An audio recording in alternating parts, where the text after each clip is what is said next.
Assalamualaikum warahmatullahi wabarakatuh. Balik lagi di Wijaya Stuti Vlog Channel. Maafkan atas gangguan yang baru saja terjadi. OOTD-nya hari ini tetap dengan mukena.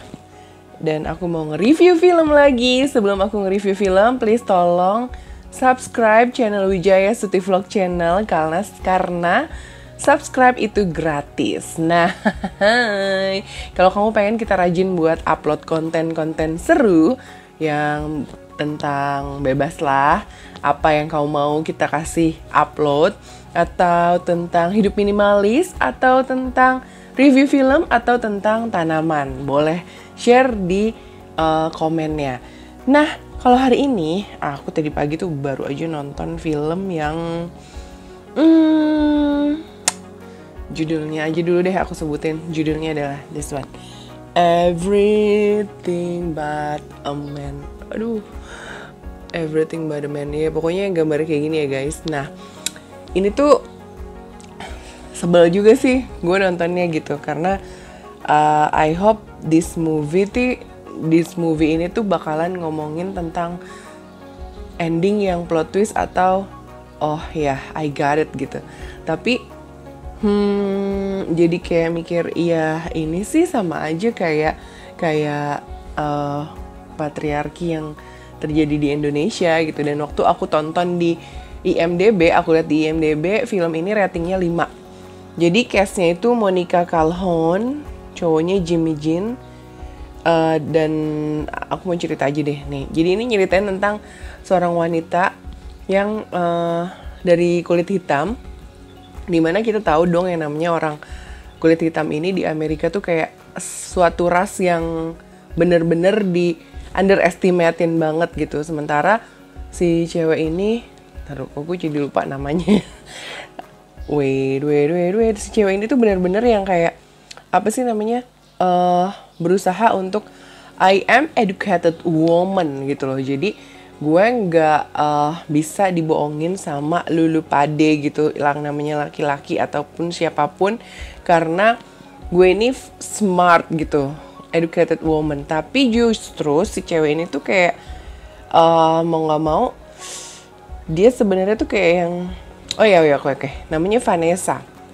Oke, si Vanessa ini tuh kayak yang seakan-akan bilang gue educated woman tapi I'm single, I am a free woman, dan gue harus dihargai sebagai educated woman gitu loh. Tapi apa ya, gue nggak dapet gitu educated woman ya, karena di terakhir filmnya ini tuh yang akhirnya dia luluh-luluh juga sama yang namanya cowok. Dan mungkin kalau di Indonesia nih cewek yang namanya Vanessa udah di jatuh banget deh sosialnya, karena jatuhnya jadi kayak pelakor gitu.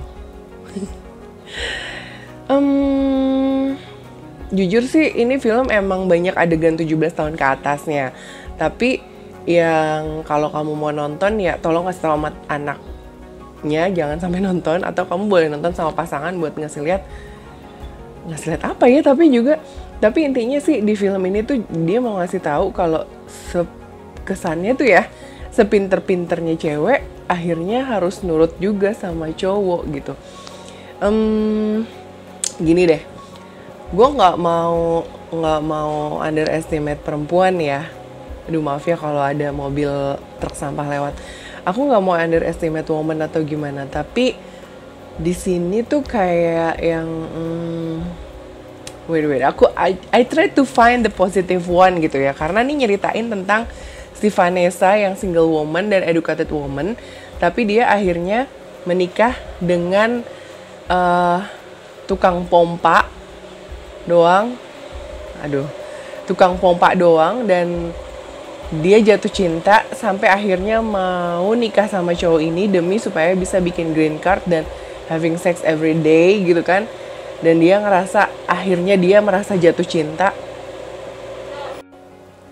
Oke, lanjut lagi. Jadi yang namanya Vanessa nih ceritanya lawyer yang berusaha nolong kaumnya dia, yang kaum kulit hitam ini, untuk mendapatkan haknya di pengadilan gitu kan. Dan dia punya satu bawahan yang juga gila kerja. Jadi the positive one dari film ini mungkin mau ngasih lihat kalau lo cewek setinggi-tinggi atau seedukasi-edukasinya lo tetap harus tetap bakalan balik lagi ke dapur. Kalau aku sih ngeliatnya gitu ya. Karena maksudnya bukan balik lagi ke dapur dalam artian yang jelek ya gitu. Intinya adalah karena apa ya, gini, maksudnya wanita itu ada kebebasan untuk berpendidikan, tapi pada kenyataannya mereka akan kembali untuk mengurus rumah tangga, intinya kayak gitu sih. Dan di sini mau nyeritain kayaknya filmnya kalau perempuan itu butuh laki-laki. Padahal sebenarnya tapi di film ini juga mau ngasih tahu kalau bukan cuman perempuan yang butuh laki-laki, tapi laki-laki juga butuh perempuan. Karena di satu sisi di sini diceritain bahwa si lawyernya ini tuh bener-bener yang dari high class gitu, sementara yang laki-lakinya ini tuh yang just so-so gitu loh. Dan mereka berusaha adaptasi background masing-masing sampai akhirnya bisa menyatu. Jadi sebenarnya sih si Vanessa ini kan suka kayak tante-tante girang gitu deh. Jadi kalau misalnya dia butuh atau lagi pengen having sex, dia bisa telepon siapa aja, bahkan kayak trainer senamnya dia gitu loh. Nah, tapi cowok-cowok yang deketin Vanessa ini selalu bikin Vanessa bete. Satu, yang teman lawyernya juga. Aduh, kenapa jam segini banyak banget ya godaannya. Tapi nggak apa-apa lah ya, backsound aja kali ya. Jadi daripada aku lupa mau ngomong apa lagi kan. Jadi si Vanessa ini tuh gampang banget, pokoknya udah terpuaskan nafsunya udah. Jadi dia banyak dibohongin sama cowok, dan kalau dia suka sama cowok dia akan ngasih apapun ke cowok itu. Kayak yang trainer senam terakhirnya ini tuh dia ngasih mobil yang mahal banget gitu loh buat si cowok ini. Dan ternyata cowok ini tuh cuman memanfaatkan si Vanessa aja. Sampai akhirnya Vanessa ketemu sama tukang pipa ini. Nah, si tukang pipa ini tuh sebenarnya tadinya udah nggak mau gitu kan. Tapi yang namanya Vanessa, cewek single yang merasa bebas untuk mengekspresikan diri gitu kan. Akhirnya terjadilah gitu kan. Terjadilah si Vanessa-nya falling in love karena merasa dihargai sama cowok ini. Tapi ternyata cowok ini udah punya istri dan anak di Haiti. Oh, jadi dia sebenarnya adalah ilegal warga masyarakat ilegal yang pergi ke Amerika karena pada saat itu terjadi bencana alam gempa di Haiti. Bapak ibunya si Max, ini cowoknya Max ini meninggal, anaknya satu juga meninggal, dan dia nggak bisa balik lagi ke Haiti karena dia nggak punya green card. Satu-satu cara supaya dia bisa dapat green card adalah menikahi si Vanessa. Dan I don't know why ya, tapi it just like stupid. Tapi apa yang mungkin karena bego karena cinta gitu kali ya, bucin bisa jadi. Jadinya Vanessa tuh dengan gamblangnya dia bilang, nggak apa-apa kok kamu nikahin aku aja, kamu kan bisa dapetin green card terus kamu bisa pulang ke Haiti gitu kan. Yang epicnya saat akhirnya si Vanessa ini diajak pulang ke Haiti sama si Max dan ketemu sama istrinya Max sama anak-anaknya Max. Dalam sih omongannya si istrinya Max ke si Vanessa, cuman lo harus nonton sih di situ. Maksudnya kayak gini nih, ini nih kayaknya boleh dicontoh buat cewek-cewek yang lagi digonjang-ganjing sama pelakor nih. Jadi waktu pas di pantai mereka lagi main bareng, duduk bareng nih Vanessa sama istrinya Max gitu kan. Dua-duanya sebenarnya istrinya Max ya, tapi aku lupa namanya. Pokoknya Vanessa sama istri pertamanya Max. Nah, si Vanessa bilang, ternyata istri pertamanya Max bilang kalau dia udah tahu hubungannya Vanessa sama Max.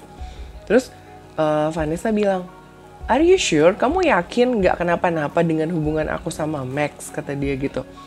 Dan dengan gamblangnya si istri pertamanya cuma bilang, "Aku yang harusnya nanya, kamu gak apa-apa